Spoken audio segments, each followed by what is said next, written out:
strong.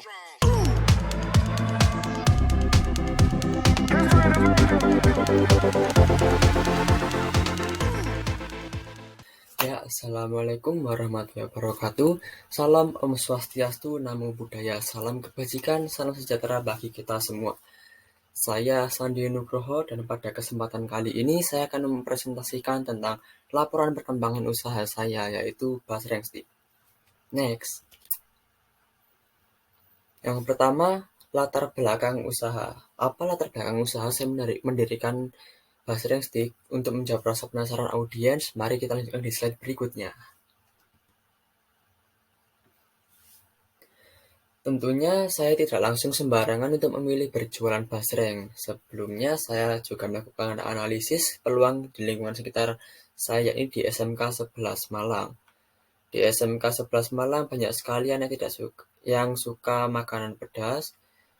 Namun antrian di kantin sangatlah panjang. Kemudian banyak juga anak SMK 11 yang tidak membawa bekal sendiri. Lalu banyak remaja yang suka makan basreng.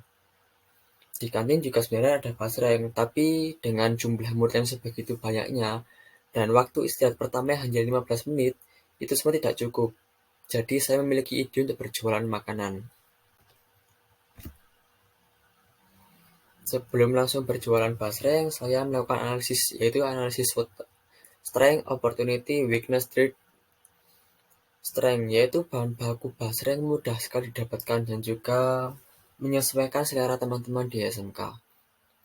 Opportunity, menambah rasa, menambah sistem PO, memakai teknik komunikasi yang baik, dan menggunakan desain yang menarik di sosial media. Tak lupa kami juga mengikuti tren-tren yang ada supaya basreng cepat muncul di FYP teman-teman. Kelemahan yaitu harga bahan baku tidak stabil dan terkadang bahan baku juga tidak selalu ada. Ancaman, banyak pesaing dari kelas lain maupun teman sekelas dikarenakan mereka juga sama-sama menjual makanan. Jenis produk yang saya jual yaitu makanan, yakni basreng. Basreng atau bakso digoreng ya itu camilan dari Sunda yang terbuat dari bakso ikan yang diiris tipis lalu digoreng. Basreng juga bisa disajikan dengan taburan bumbu-bumbu pedas. Tapi saya memiliki varian rasa baru, selain pedas dan juga gurih, saya menambahkan varian rasa manis. Manisnya tentunya bukan bubuk jagung manis, tetapi saya menggunakan bumbu apa ya? Oh iya, rujak manis. Lalu identitas produk. Apa sih? Kenapa kok namanya Basreng Stick? Mari kita lanjutkan next slide. Nama produknya. Saya memberi nama produk yang saya jual sebagai Basreng Stick. Kemudian di samping ada logo awal pembuatan Basreng Stick. Namun logo-logo tersebut tidak jadi dipakai setelah saya berdiskusi dengan anggota kelompok. Dikarenakan kurang terbaca dan juga beberapa alasan lainnya. Lalu kami melakukan voting untuk menemukan logo yang lebih enak untuk dipakai. Nah, yang ada di sebelah kiri adalah logo final produk Basreng Stick. Saya dan teman-teman sekelompok memberi nama Basreng Stick karena itu plesetan dari kata stick. Stick juga merupakan singkatan dari kata salt, sweet, spicy, crispy, yang juga ciri khas dari basreng yang saya jual. Lalu, bagaimana dengan konsep kemasannya? Tentunya saya tidak langsung menjual dengan tangan kosong. Saya juga memberi kemasan. Berikut ini konsep kemasan. Nah, untuk gambar di sini, ini merupakan sketsa awal pembuatan kemasan yang masih berupa sketsa kasar ya, yang digambar di buku. Lalu jaring-jaring kemasan yang sudah dibuat dalam bentuk digitalnya, yang juga telah mengalami beberapa revisi.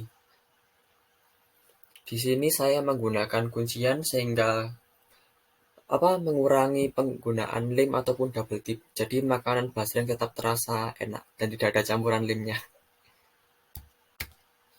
Nah, berikut kemasan jadi. Kemasan jadi dibuat sedemikian rupa berbentuk seperti kemasan Aichiro. Tujuannya adalah supaya mudah untuk dibawa dan juga mudah untuk dibuka. Kemasan kami juga terbuat dari art paper 160 gram. Nah, berikut ketika kemasan kami digenggam oleh konsumen. Proses produksi.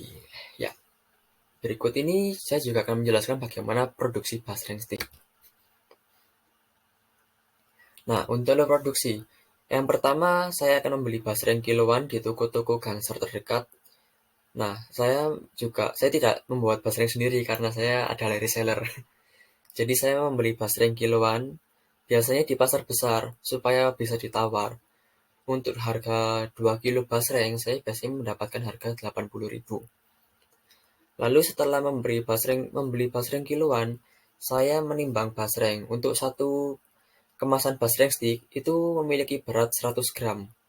Setelah kami menimbang basreng dengan takaran 100 gram tersebut, kami bergegas merakit kemasan, lalu mempacking. Untuk proses packingnya, kami tidak langsung memasukkan basreng ke dalam kemasan tersebut. Kami memasukkan basreng ke dalam plastik terlebih dahulu, kemudian me, apa ya sebutannya, mengstraples kemasan plastiknya, baru dimasukkan ke dalam kemasan art paper tersebut. Setelah selesai, kami mendistribusikan kepada pembeli. Untuk proses distribusi, kami tidak hanya melakukan penjualan offline dari mulut ke mulut, tetapi kami juga menggunakan sosial media. Nah, berikut adalah pembagian kerja dari setiap anggota kelompok basreng stick.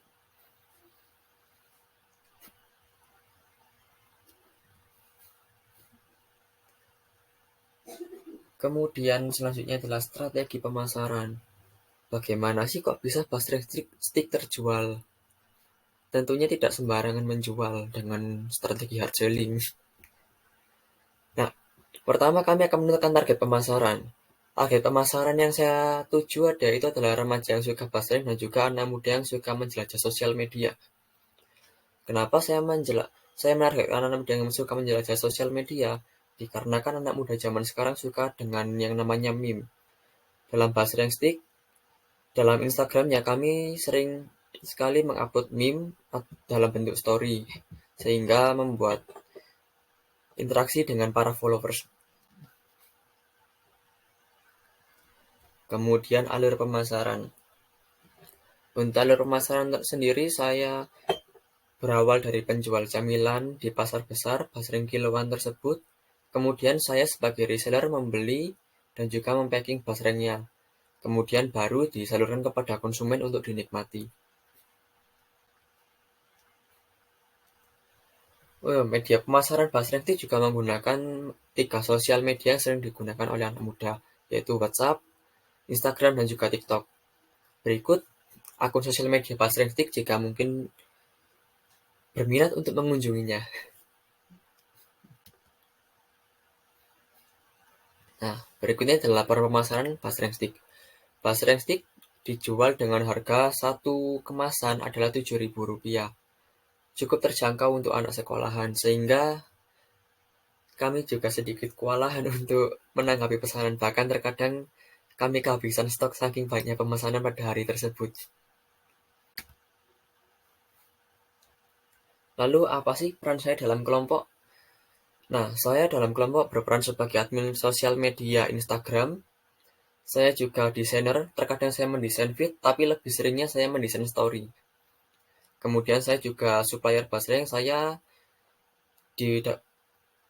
mendapatkan tugas untuk mencari basreng di pasar-pasar besar maupun di toko-toko camilan yang kemudian disalurkan kepada anggota tim yang melakukan packing. Kemudian saya juga adalah seorang asisten videografi. Dalam pembuatan iklan atau konten basreng, saya juga akan membantu teman yang mendapatkan peran videografi. Hal yang paling berkesan ketika melaksanakan tugas ini.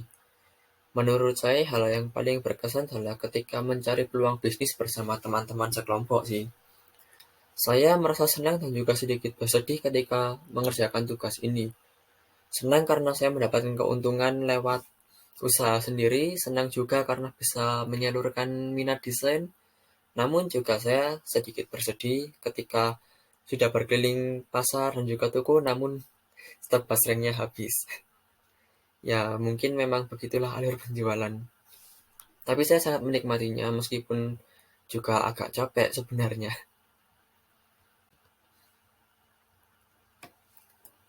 Saya rasa selesai sudah presentasi kali ini, seperti aku dan dia yang selesai tanpa dimulai, malah curhat. Thank you.